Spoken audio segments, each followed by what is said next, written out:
Okay, so picking up where we were just talking, and we've been talking about the various different methodological tests that we can use as selectors to predict future performance.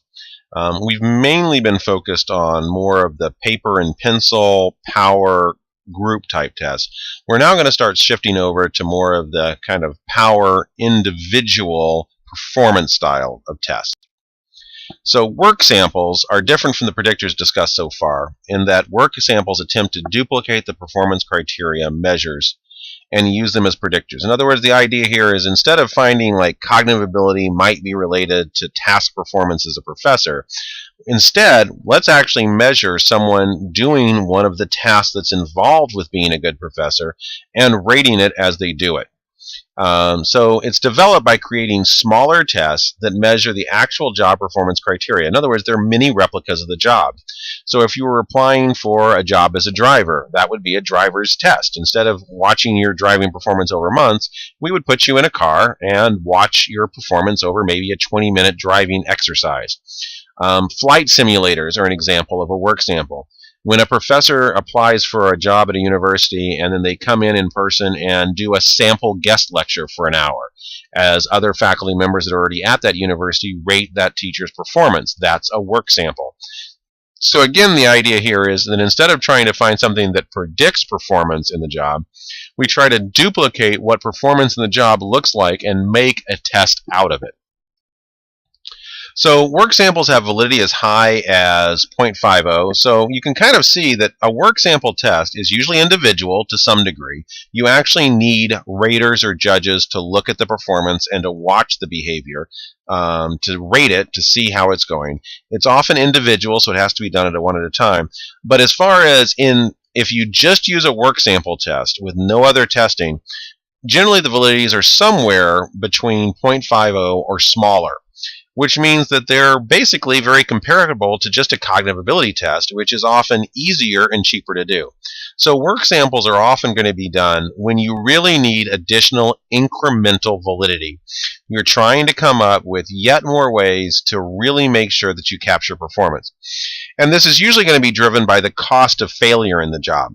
So you're probably not going to use a work samples for a job that's fairly easy to train, and that if someone messes up on the job, the worst case scenario is you fire them and you hire someone else.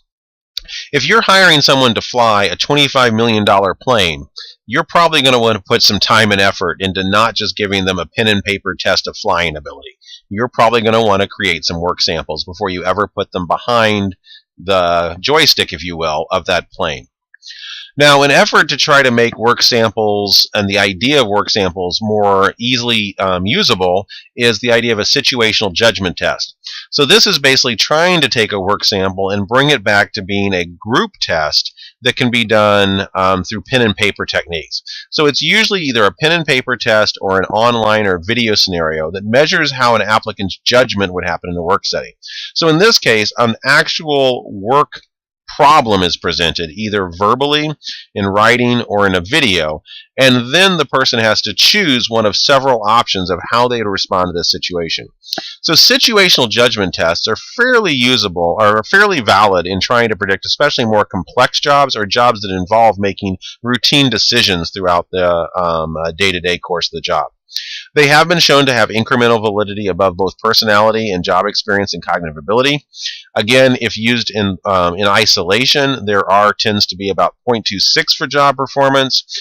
If the situational judgment test is directly drawn from a job analysis, it tends to be a little bit higher, 0.38 according to one study. So this again illustrates that on all of these cases, even when creating selection tools and creating selection tests, the presence of a job analysis almost always, if that's what's being used to guide the creation of these tests, increases their validity or their usefulness to us. Assessment centers are even one further step forward. It's basically a cluster of work samples. So assessment centers were very popular in the 70s and 80s and are still popular to this today, especially for very high-level hiring. So multiple raters are going to evaluate applicants or incumbents on a standardized set of predictors that simulate a job. So basically, it's a cluster of work samples. This is often going to be used for high-level management positions. So the actual work samples are various types of samples of what a manager or an upper-level manager would be doing in their job on a day-to-day basis.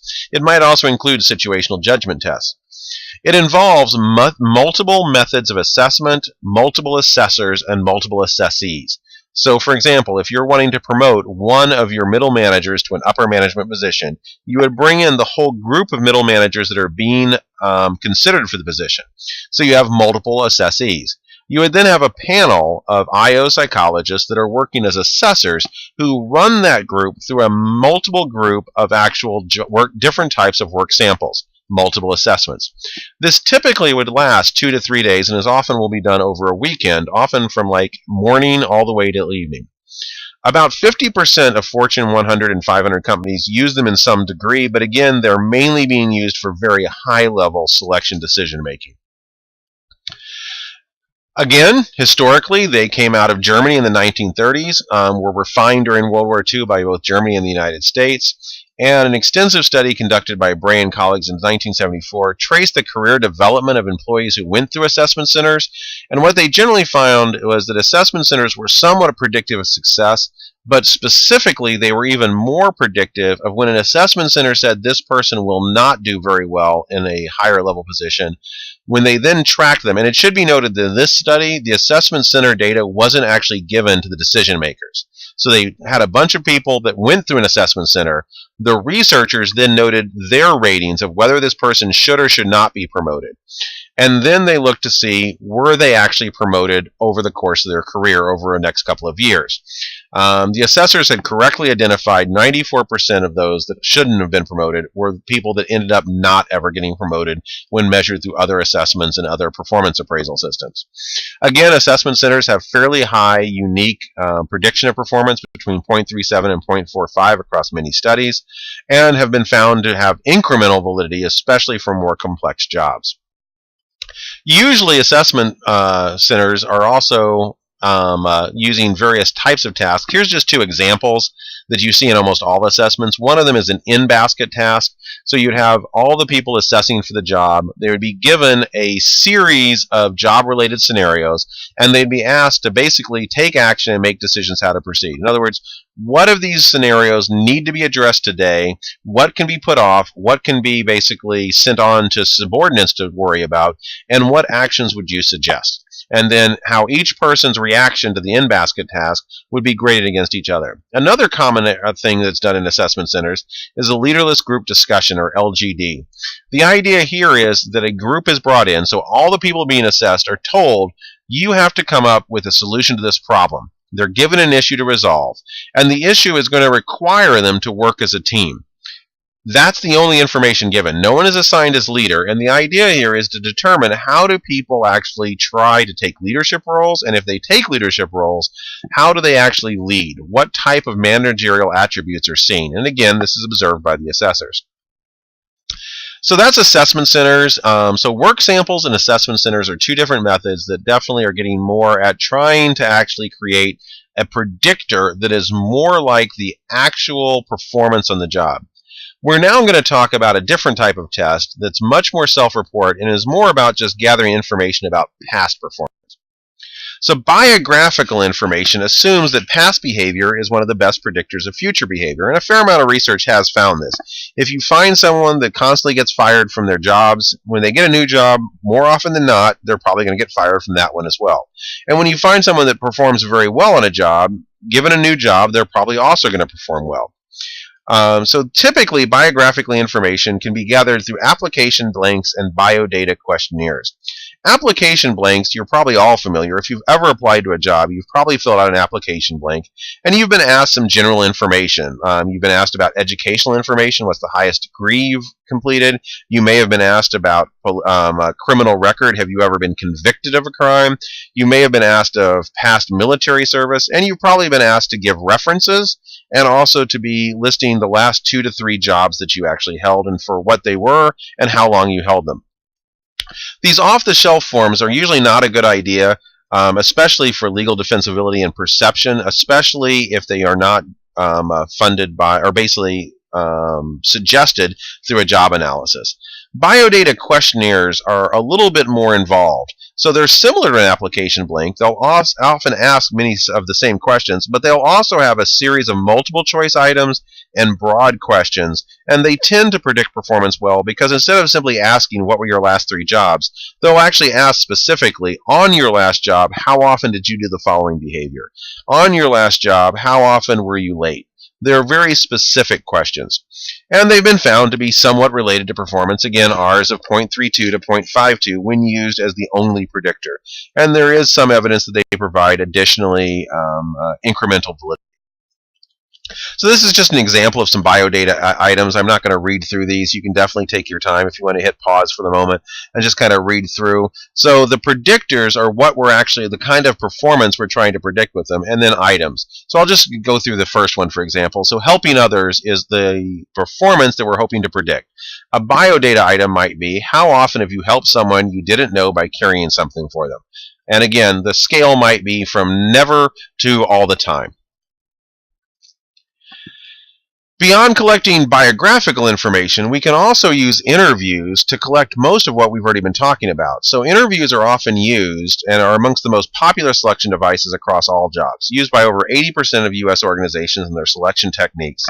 And there's 2 broad types of interviews, structured interviews and unstructured interviews. Let's talk about unstructured interviews first.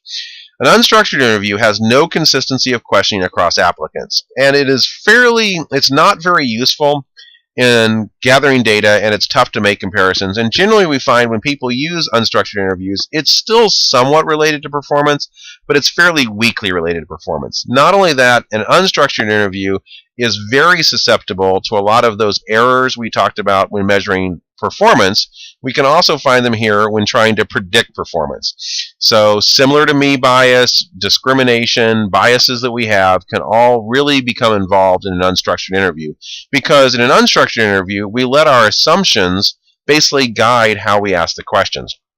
A structured interview is standardized based on a job analysis. The questions are always going to be asked the exact same way of all applicants, so there's that structured fairness built in, and they're going to be questions that are specifically trying to measure traits that would be involved in the actual job. They're asked of all candidates, and generally we find an increased reliability and an increased relation with performance when we use structured interviews. So an example of a structured interview is recently I was actually with a colleague interviewing candidates for basically a award at the university level. So it's called the Dean's Dozen, and within the actual School of Education, 12 to 13 students every year are selected as a member of the Dean's Dozen. So it's a fairly fairly prestigious award. And as a part of this, we were interviewing all the applicants. Now, a structured interview question would be if we asked every single applicant, if you were called on the phone and asked by a reporter to talk about what is good about the School of Education, what would you say? Now, that's a question that's definitely job related. One of the roles of the Dean's Dozen is that they go out and basically they promote the university.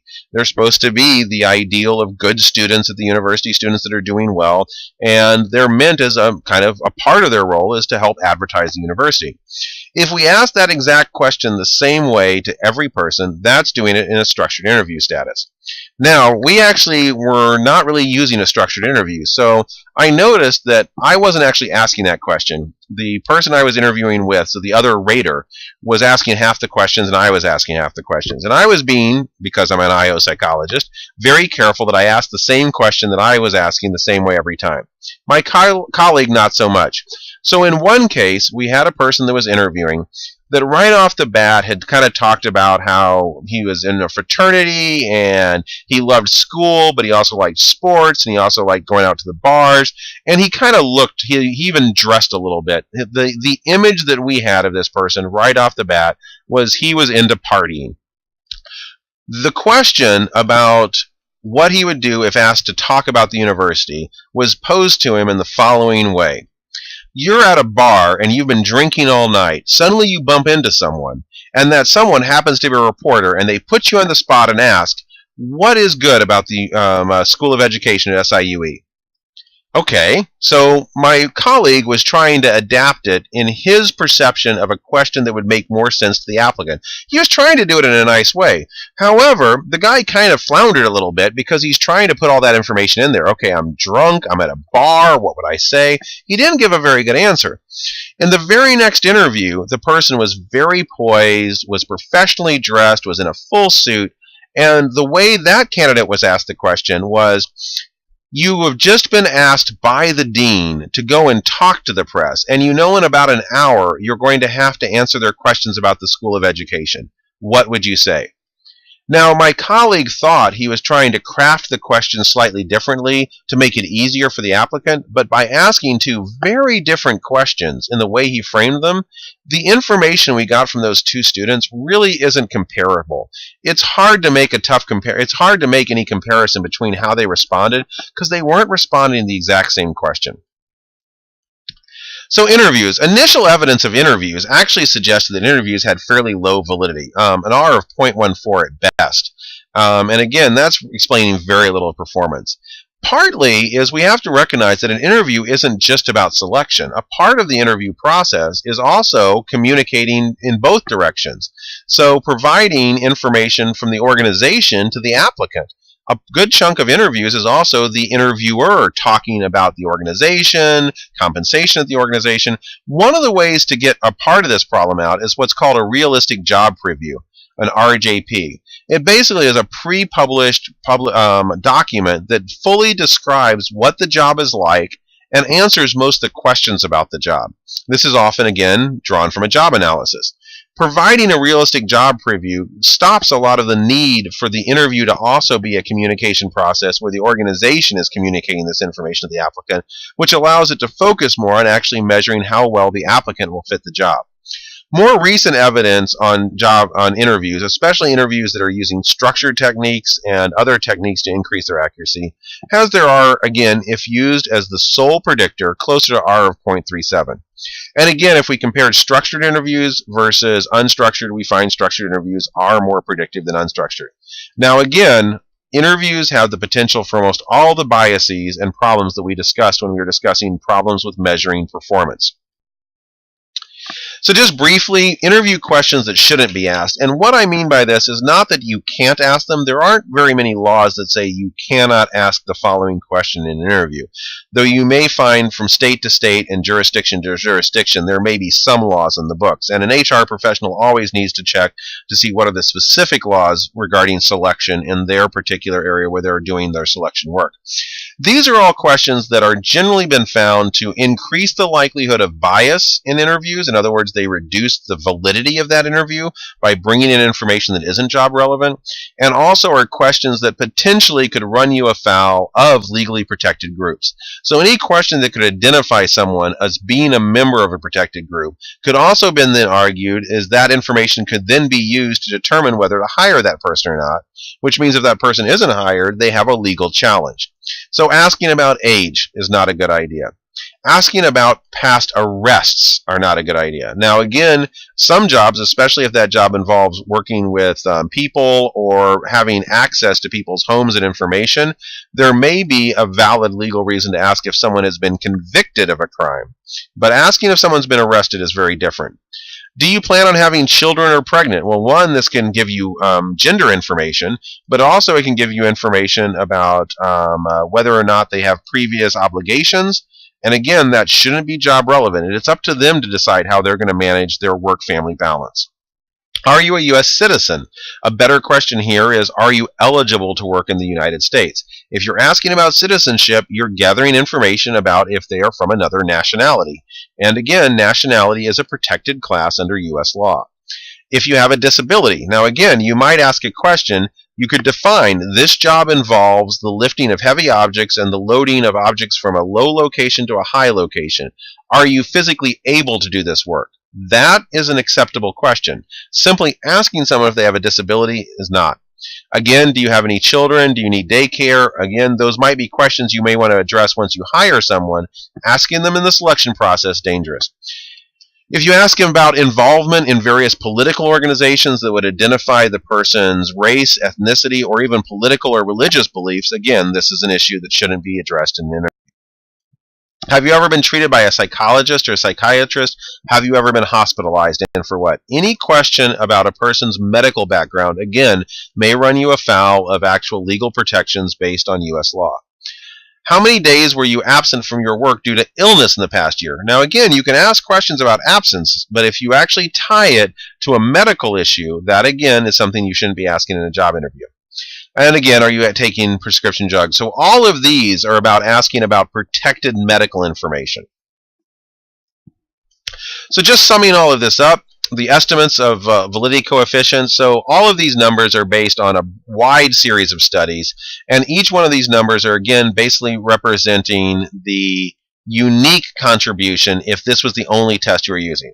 So example, integrity tests have been found if you're using no other test to predict performance to be related to some job performance 0.34 to 0.47. So incremental validity almost has to be tested on a job-by-job basis. And normally what's going to happen when we're trying to create a selectors, we're going to use a selection tool for a job. We're going to start with that job analysis. More often than not, we're probably going to start with a general cognitive ability test. And then we're going to ask what predictors will provide additional information on performance above and beyond that cognitive ability test. Depending on how negative the outcomes could be if someone poorly performs the job, we'll also determine if we use the more expensive methods such as work samples and assessment centers. So broadly, just a reminder, how this all fits in is, again, the job analysis is going to give us job specifications. And that job analysis is going to tell us about the knowledge, skills, and abilities of the test. So when we're trying to determine what knowledge and skills and ability are required, I have the example here of a college professor. So the knowledge includes specific discipline of the knowledge in the area. So if you're a psychologist, knowledge of psychology, and also advanced knowledge in broader domains. So what's your knowledge as far as like paper writing? What's your knowledge on grammar? What's your knowledge on general mathematics? Things that might also be involved in knowing how to be a good professor. Skills include research skills and advising skills, and ability includes college-level reading and writing ability and communication ability. Now, the step moving forward from that job analysis is how do we create selection tests which are going to capture all of these knowledge, skills, and abilities. So at the bottom here is a list of what is commonly turned in when you actually apply and go through the process of trying to become a college professor. So one of the things they ask for is your actual teaching record and also your grades and transcripts from graduate school and undergraduate. So the courses you've taken and taught, your research experiences, and this is being gathered from biodata. They might also get a specific cognitive ability test. They may actually give you a test on knowledge of your discipline. As far as broader domain, again, biodata and general cognitive ability, that biodata might also be your professional statement they turn in that they look at to see how well it's written.